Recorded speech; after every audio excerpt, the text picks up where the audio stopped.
علماء کرام و طالبان علوم نبویہ و جملہ سامعین کرام، السلام علیکم ورحمۃ اللہ وبرکاتہ۔ الحمد للہ وکفیٰ وسلام علی عبادہ الذین اصطفیٰ، اما بعد فاعوذ باللہ من الشیطان الرجیم، بسم اللہ الرحمن الرحیم۔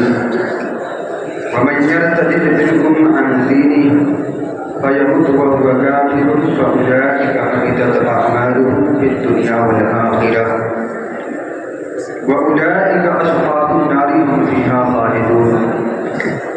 صدق الله مولانا العظيم وصدق رسوله النبي الأمين المجيد الكريم، ونحن على ذلك لمن الشاهدين والشاكرين والحمد لله رب العالمين۔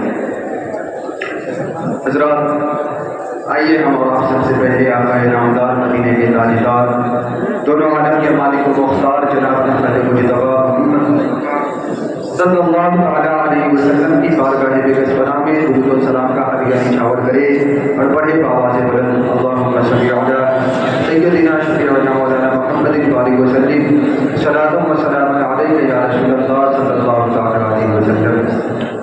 حضرات، آج میری تقریر کا عنوان فتنہ ارتداد اور ہماری ذمہ داریاں ہیں۔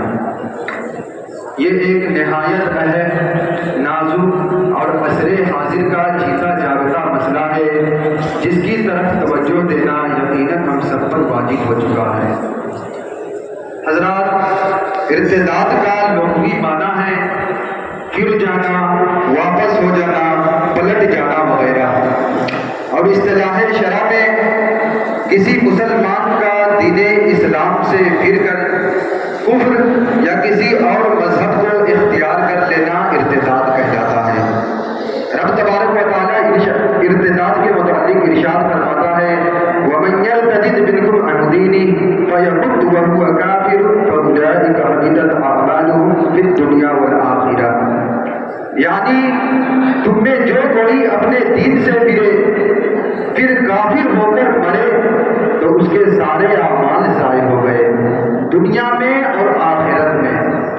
حضرت نجم الدین مراد آبادی رحمۃ اللہ علیہ اس کی تفسیر میں فرماتے ہیں کہ دنیا میں تو اس طرح کہ شریعت اسلامیہ حاکم اسلام کو مرتد کے قتل کرنے کا حکم دیتی ہے، اور آخرت میں اس طرح کہ اس کے کسی بھی اعمال کا اجر و ثواب نہیں ملے گا۔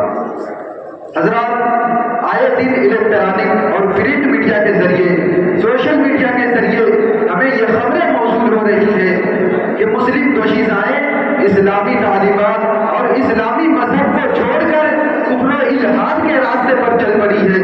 دختران اسلام غیر مسلم لڑکوں سے مشرکانہ رسم و رواج کے ساتھ شادی کر رہی ہے اور ہندو مذہب اپنا رہی ہے۔ ایک سرمے کے مطابق اب تک تقریباً 10 لاکھ لڑکیاں مرتد ہو چکی ہیں، جو کہ انتہائی تشویشناک ہے۔ آخر اتنی برق رفتاری کے ساتھ مسلم لڑکیاں کیوں مرتد ہو رہی ہے؟ کیوں اپنے مہذب مذہب کو چھوڑ کر غیروں میں داخل ہو رہی ہے؟ کیوں اپنی عفت و عصمت کے قیمتی جوہر سرے عام نیلام کر رہی ہے؟ جب ہم ارتداد کے اسباب و وجوہات پر غور و فکر کرتے ہیں تو پتہ چلتا ہے کہ اس سلسلے میں سب سے بڑی کوتاہی والدین کی ہے۔ بچوں کی تربیت و اسلام میں والدین کا کردار سب سے اہم ہوتا ہے۔ بلا شبہ والدین کی گو بچوں کی وہ پہلی درسگاہ ہوتی ہے جہاں سے شعور و آگہی اور تہذیب و اخلاق کی کرن پھوٹتی ہے، اور اس کی روشنی میں بچہ راہ حیات طے کرتے ہوئے منزل مقصود تک پہنچتا ہے۔ لیکن سب افسوس کہ سائنس اور ٹیکنالوجی کے اس دور میں بچے اور بچیاں اسلامی تعلیمات سے محروم نظر آتے ہیں۔ آج اسلامی نہج پر ان کی تعلیم و تربیت کرنا انتہائی مشکل امر ہو گیا ہے۔ لہذا ایک ماں پر واجب اور ضروری ہے کہ اپنی اولاد کی پرورش کرنے میں بزرگ خواتین اسلام کے احوال و آثار کو اپنائے، ان کی زندگیوں کا مطالعہ کرے اور اپنی اولاد کی پرورش کرنے میں ایک مثالی کردار ادا کرے۔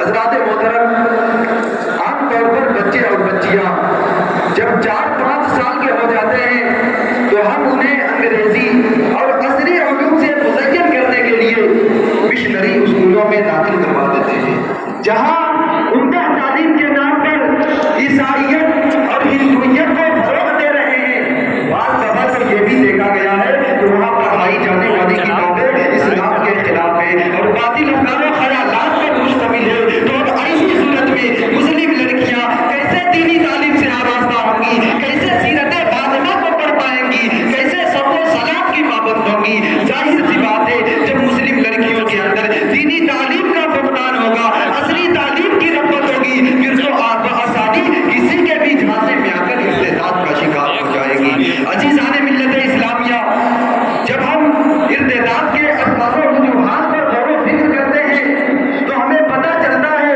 کہ اس فتنے کا ایک بڑا سبب محدود نظام تعلیم بھی ہے، جس کی وجہ سے مسلم لڑکیاں غیر مسلم لڑکوں کے دعوے محبت میں بآسانی پھنس کر ان کے شیطانی حملے کا شکار بن جاتی ہے۔ وقتی دوستی اور معمولی منفعت کے چکر میں آسانی سے مرتد ہو جاتی ہے۔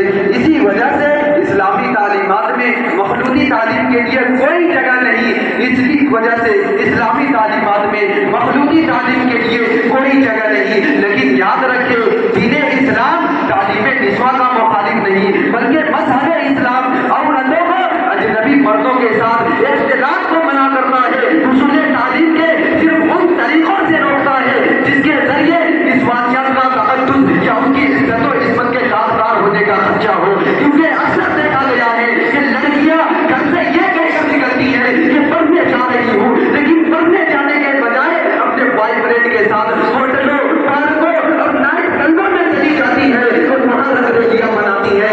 ارے ایسی تعلیم کا کیا فائدہ جو مسلم کشیداؤں کو، اسلامی شہزادیوں کو بدکرداری، فحاشی اور عریانیت کے سمندر میں ڈوب کر انہیں دنیا ایمانی سے محروم کر دے۔ امت مسلمہ ان قیامت خیز خبروں کو سن کر سینہ میں پیٹ رہی ہے، خون کے آنسو بھی رو رہی ہے، لیکن کبھی اسباب و وجوہات پر غور و فکر نہیں کرتے۔ علماء کرام و دانشوران اہل سنت تحریریں پیش کر رہے ہیں، مساجد اور پروگراموں میں تقریریں بھی ہو رہی ہے، لیکن اس کا کوئی اثر نظر نہیں آ رہا۔ آخر ایسا کیوں؟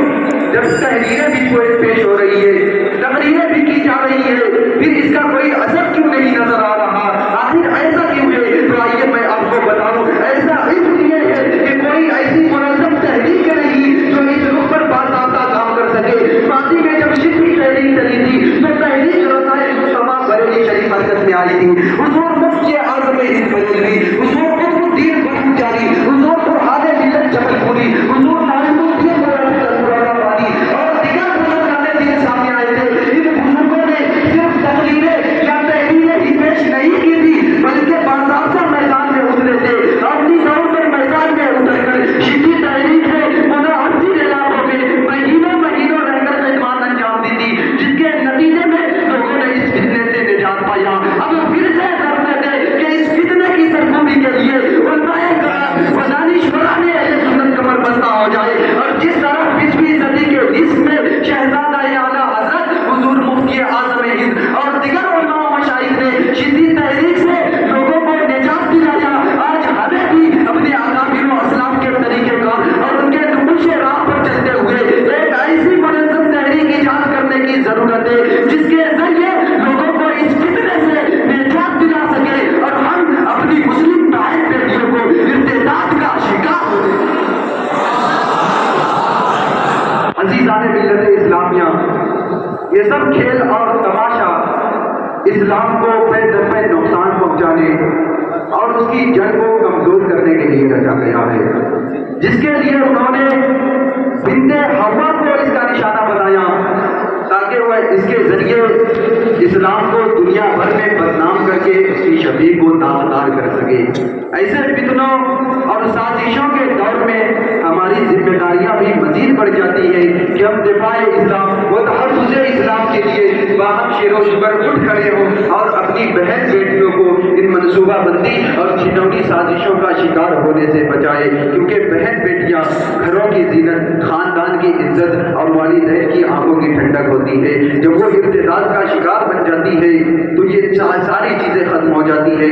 والدین کی امن و والدین کا امن و سکون بے چینی میں بدل جاتی ہے۔ اللہ رب العزت کی بارگاہ میں دعا ہے کہ اللہ تبارک و تعالیٰ تمام تر مسلمانان عالم کو بالخصوص دختران اسلام کو اس فتنہ ارتداد سے محفوظ و معمول عطا فرمائے، اور ہم سبھی کو جب تک اس دنیا میں رکھے ایمان کے ساتھ رکھے، جب اس دنیا سے اٹھائے تو خاتمہ بالخیر فرمائے۔ وما علینا الا البلاغ۔ السلام۔